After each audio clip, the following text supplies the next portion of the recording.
In the previous video, we discussed the basic steps involved with the takeoff maneuver.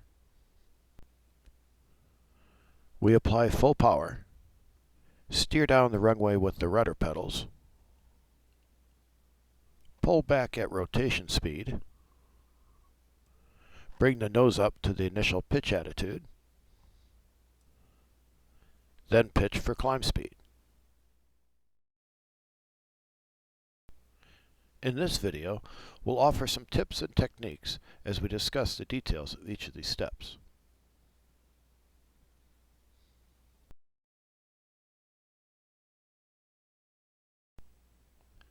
To begin the takeoff, we taxi onto the center part of the runway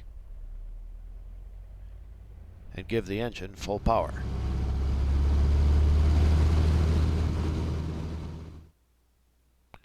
It's rather simple, but there are some details that we should talk about.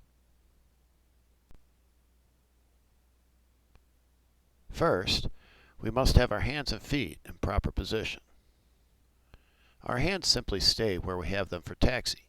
Left hand on the yoke, right hand on the throttle. This is where they should stay throughout the takeoff and climb. As for your feet, after lining up on the center of the runway, slide your feet down so your toes are on the lower part of the pedals. This prevents accidentally applying brake pressure during the takeoff roll. With our hands and feet in position, it's now time to apply full power by smoothly bringing the throttle all the way forward.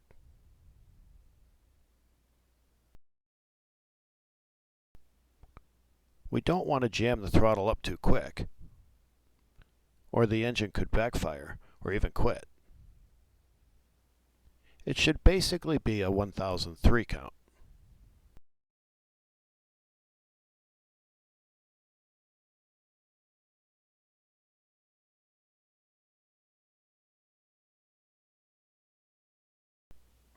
After giving the engine full power, we now use the rudder pedals to steer down the center of the runway.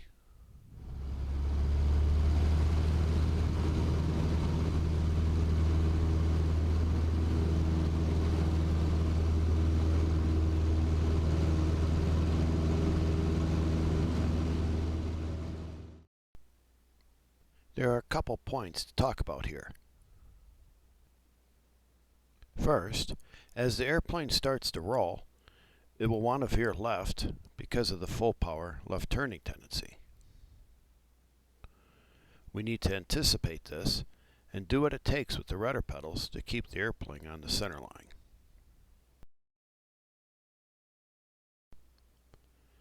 Next, with the increased airflow over the tail, a rudder is much more effective. Therefore, we no longer steer by rudder pedal movement like we do during taxi. We now steer by pedal pressure. A good technique is to keep a little pressure on each pedal and vary the amount of pressure as needed to keep the airplane on the center line.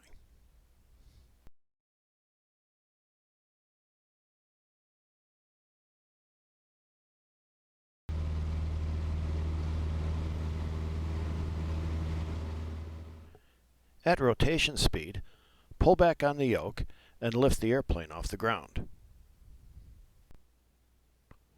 During your first takeoff, your instructor will likely tell you when it's time to pull back. But eventually, you'll need to recognize the rotation speed on your own. The key is to only make quick scans inside the airplane to check your airspeed, and keep your eyes looking outside 99% of the time.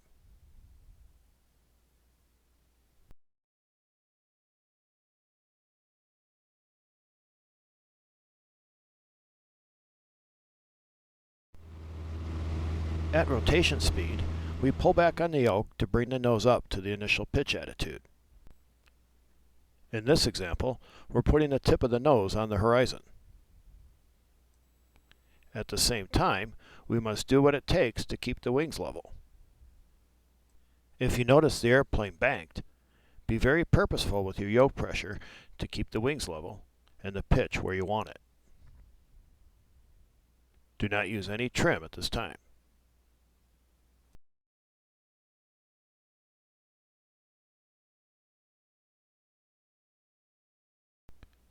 After the airplane is settled into a climb for a few seconds, scan the airspeed and pitch for your climb speed. Remember to keep your eyes looking mostly outside. Once you're established at your speed, now use the trim to take away whatever pressure you have on the yoke.